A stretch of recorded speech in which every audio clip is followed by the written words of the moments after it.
नमस्कार, आप देख रहे हैं वीआईपी न्यूज और मैं हूं आपके साथ राखी लांबा। मुख्यमंत्री हेमंत सोरेन ने रांची के इंडस्ट्रियल गैसेस का निरीक्षण किया। मुख्यमंत्री हेमंत सोरेन ने जिले के विकास स्थित छोटा नागपुर इंडस्ट्रियल गैस और मांझी स्थित एसके इंडस्ट्रियल गैसेस का निरीक्षण किया। दोनों ही जगहों संचालकों से ऑक्सीजन रिफिलिंग से संबंधित जानकारी ली और इससे संबंधित कई दिशा निर्देश भी दिए।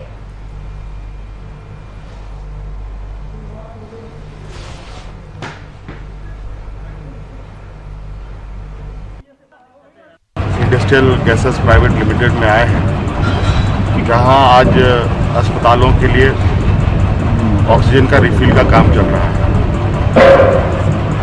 अभी यहाँ जो हमने देखा 1 घंटे में 36 सिलेंडर जंबो सिलेंडर भरने की कैपेसिटी इस इंडस्ट्री को है। इनको बढ़ाने का भी योजना इनका है, लेकिन अभी उसमें थोड़ा वक्त लगेगा, क्योंकि कई सामान जो अभी इससे जुड़ी मेडिकल ये से जुड़ी हुई है, वो सारी चीज़ें जहाँ तहाँ रुकी पड़ी हैं। कुछ क्राइसिस चल रहे हैं, जिसको लेकर थोड़ा उसमें वक्त लगेगा।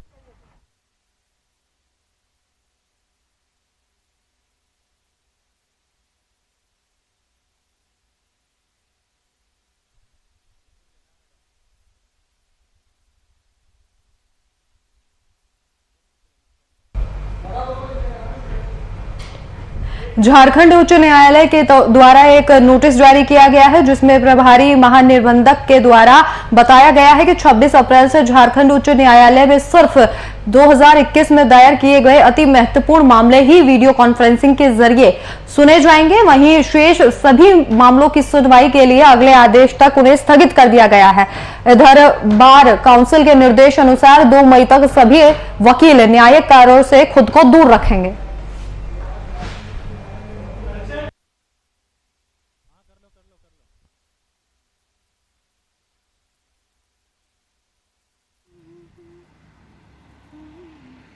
झारखंड उच्च न्यायालय के प्रभारी महानिबंधक के हवाले से बताया गया है कि 26 अप्रैल से झारखंड उच्च न्यायालय में सभी बेंचों के द्वारा सिर्फ 2021 में जो दायर किए गए मामले हैं, जो अति महत्वपूर्ण मामले हैं, सिर्फ उन्हीं की सुनवाई की जाएगी। शेष सभी मामले स्थगित रहेंगे।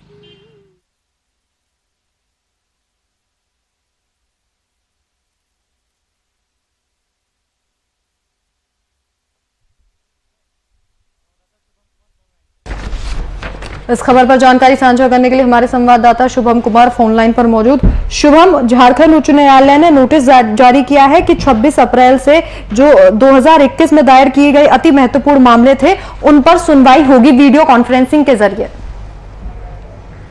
क्योंकि कोरोना के कहर के कारण कह सकते हैं झारखंड उच्च न्यायालय ने फैसला लिया था, क्योंकि झारखंड में बढ़ते कोरोना संक्रमण को देखते हुए तमाम न्यायालय के कामों को बंद कर दिया गया था। लेकिन आज फिर से एक न्यायालय की ओर से नोटिस जारी किया गया है कि जो 2021 में जो सबसे महत्वपूर्ण मामले हैं अब तक के, अगर जनवरी से बात करें अप्रैल तक के, उन मामलों पे जो सबसे महत्वपूर्ण मामला होगा उससे कल से शुरुआत होने लगेगी। लेकिन ये जितनी भी सुनवाई होगी सारे कोरोना के बनाए गए प्रोटोकॉल और गाइडलाइनों का पालन करने के साथ वर्चुअल माध्यम से की जाएगी। जी शुभम, वहीं बार काउंसिल के जो निर्देश है उनके अनुसार 2 मई तक सभी जो वकील है वो न्यायिक कार्य से खुद को दूर भी रखेंगे।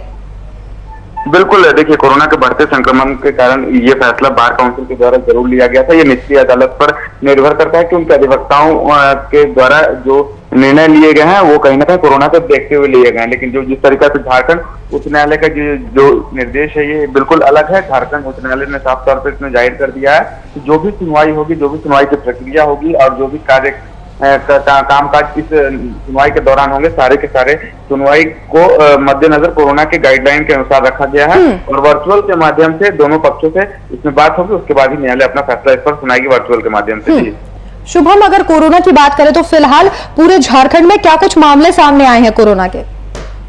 देखिए कोरोना जिस प्रकार अगर बात करें तो झारखंड और पूरे देश में इस बार कोरोना ने कहर बरसाना शुरू कर दिया है और कोई भी राज्य इससे अछूता नहीं है। और कह सकते हैं जिस तरीके से परिस्थितियां सामने आ रही है। आंकड़े दिन प्रतिदिन 1000 का संख्या पार करते जा रहे हैं। झारखंड की बात करें तो झारखंड में आज सिर्फ 5152 नए कोरोना पॉजिटिव मामले आए हैं, जिसमें से 110 लोगों की मौत हो गई है। अगर राकेश, जिस तरीके से झारखंड की राजधानी रांची की बात करें तो 1609 संक्रमित मरीज मिले हैं, जिसमें 60 लोगों की मौत हो सकती है। आप समझ सकती हैं मौतों का आंकड़ा दिन प्रतिदिन बढ़ते हुए सामने आ रहा है। मुख्यमंत्री हेमंत सोरेन एक तरफ लगातार कोरोना पर मंथन कर रहे हैं और उस मंथन का नतीजा है कि झारखंड में सप्ताह सुरक्षा सप्ताह लगाया गया। और जिस तरीके से अगर इस जो कह सकते हैं जो सप्ताह सुरक्षा लगाया गया है 29 तारीख को यह समाप्त हो जाएगा और 29 तारीख को सही आकलन हो पाएगा कि मुख्यमंत्री के हेमंत सोरेन का जो निर्णय था कहां तक फलाफल राज्य की जनता के लिए साबित हुआ। जी शुभम, आपने स्वास्थ्य सुरक्षा सप्ताह की बात की, तो क्या लोग पूरी तरीके से पालन कर रहे हैं इसका? क्योंकि जिस तरीके से धार्मिक स्थल जो है वो बंद है, ऐसे में जो श्रद्धालु हैं बासुकीनाथ मंदिर के, उन्होंने इस फैसले का विरोध किया है और सीएम के खिलाफ अपना गुस्सा भी जताया है। तो क्या फिलहाल जो अन्य लोग हैं वो पूरी तरीके से पालन कर रहे हैं? देखिए, बखूबी झारखंड की राजधानी रांची में तमाम कोरोना के बनाए गए प्रोटोकॉल का बखूबी पालन हो रहा है। जिला प्रशासन भी सख्ते में है और जिस तरीके से बढ़ते संक्रमण को देखते हुए, मौतों के आंकड़ों को देखते हुए राज्य की जनता के मन में भी डर का माहौल बन चुका है। लेकिन आज रविवार का दिन था, सड़कें पूरी तरीका से वीरान पड़ी थी। लोग समझ रहे हैं इस बातों को, बेवजह लोग घर से बाहर नहीं निकल रह सकते हैं। तो आप अंदाजा लगा सकती हैं कि जो मौजूदा परिस्थिति झारखंड में, राज्य की जनता के मन में डर का माहौल बना हुआ है और इसी वजह से राज्य की जनता कहीं ना कहीं बाहर निकलने से कतरा रही है। वो समझती है, राज्य की जनता इस बात को भली भांति समझ रहे हैं कि अगर वो घर से बाहर निकलेंगे तो एक नया खतरा लेकर आएंगे, जिससे उनके परिजनों को भी खतरा हो सकता है। तो रांची में और झारखंड के अन्य जिलों में भी कोरोना के गाइडलाइन का बखूबी पालन हो रहा है। लेकिन कुछ ऐसे लोग हैं जो लापरवाही का आलम बरत रहे हैं। आज भी कुछ ऐसे लोग मैंने देखा जो बिना मास्क के सड़कों पर घूम रहे हैं। तो आप समझ सकते हैं, एक तरफ लापरवाही का आलम है और एक तरफ जिला प्रशासन की मुस्तैदी है। जी शुभम, बिल्कुल ठीक कहा आपने, लोगों को भी जागरूक होने की जरूरत है। अगर लगातार लापरवाही बढ़ती जाएगी तो जिस तरीके से झारखंड में लगातार जो मामले हैं वो बढ़ते जा रहे हैं, उनमें तेजी से उछाल आता जाएगा और जनता परेशान होती रहेगी। अगर सीएम बैठकें कर रहे हैं तो कहीं ना कहीं लोगों को भी जागरूक होने की जरूरत है। तमाम जानकारी हमारे साथ साझा करने के लिए आपका शुक्रिया।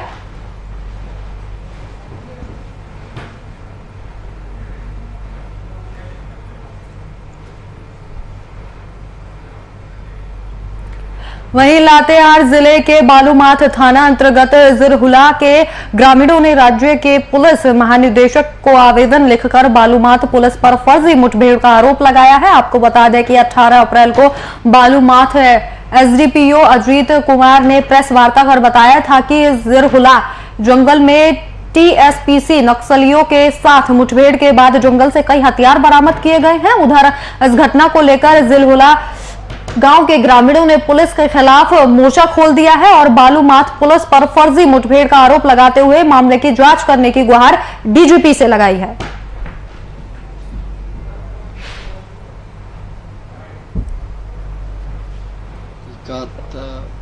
घर में रहता है, खेती गृहस्थी करता है, सब कोई महुआ साग बिछा यही है। अब गुरबादी में पुलिस में आए तो पुलिस के डरे तो भागबे करेगा। कोई आदमी बाहर ये आवेगा पुलिस तो भागबे करेगा, क्या करेगा? जान बचाने के लिए तो भागना ही होगा। सारी नकवारी किया, घर घर ढूक के और कुछ न किया। बाकी बात हम लोग इतनी जान चाहते हैं और कुछ नहीं हुआ इसका। सुन रहे हैं कि मुठभेड़ हुआ था यहाँ पर? नहीं हुआ का नहीं हुआ। अभी चेक चाक किया और पुलिस लोग नहीं करे। सुने दोनों ओर से गोली वोली भी चला? नहीं, कुछ नहीं, गोली बारूद कुछ नहीं।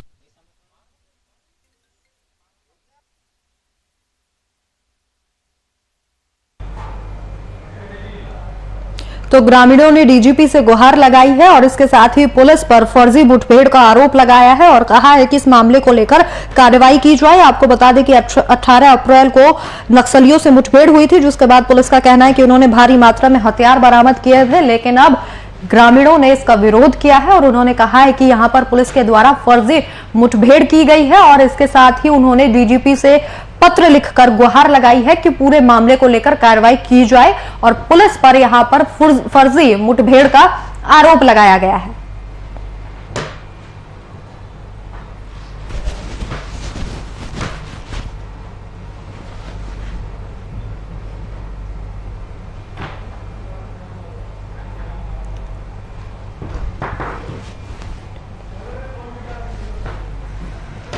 तो ग्रामीणों ने डीजीपी से गुहार लगाई है।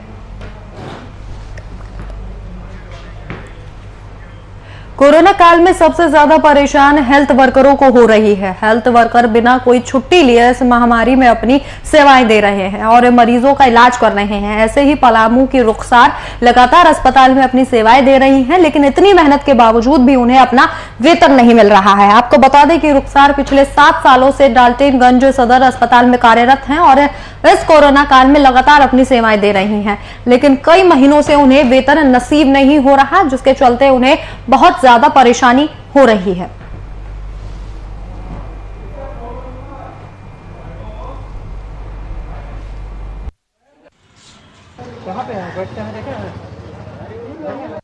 बहुत स्थिति खराब है सर। एक तो पब्लिक भी कोऑपरेट नहीं कर रहे हैं, हम अकेले यहाँ पे हैं और पॉजिटिव मतलब 50 में 25 आ जा रहा है पॉजिटिव, लेकिन पब्लिक लोग को मन नहीं रहा, एक दूसरे पर लग रहा है कि चढ़ जाएगा। नहीं, लेकिन स्टाफ यहाँ पे और स्टाफ बहुत कमी है सर। स्टाफ का तो इतना कमी है ना, क्या बताए। 9 बजे से ले रहे हैं कंटिन्यू।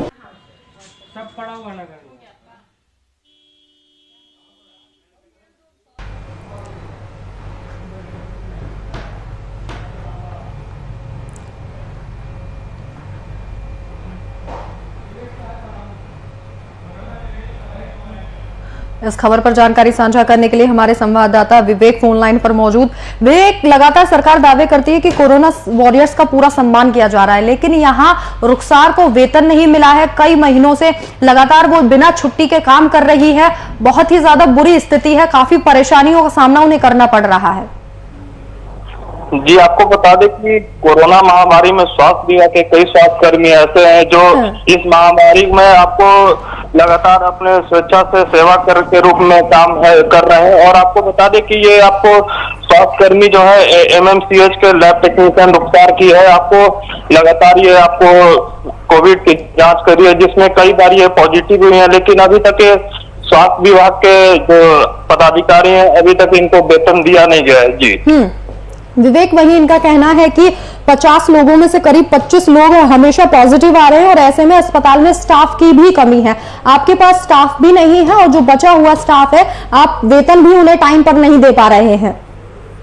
जी, आपको बता दें कि इनका तो कहना है रुखसार जो है वो लगातार कोविड की टेस्ट कर रहे हैं और ये कई बार पॉजिटिव भी हुई और प्रतिदिन आपको 20 से 25 पॉजिटिव भी निकल रहे हैं मरीज जांच के दौरान, और इन्हें मैंने अभी से पेमेंट भी नहीं दिया गया है और स्वास्थ्य विभाग लापरवाह नजर आती है कहीं ना कहीं।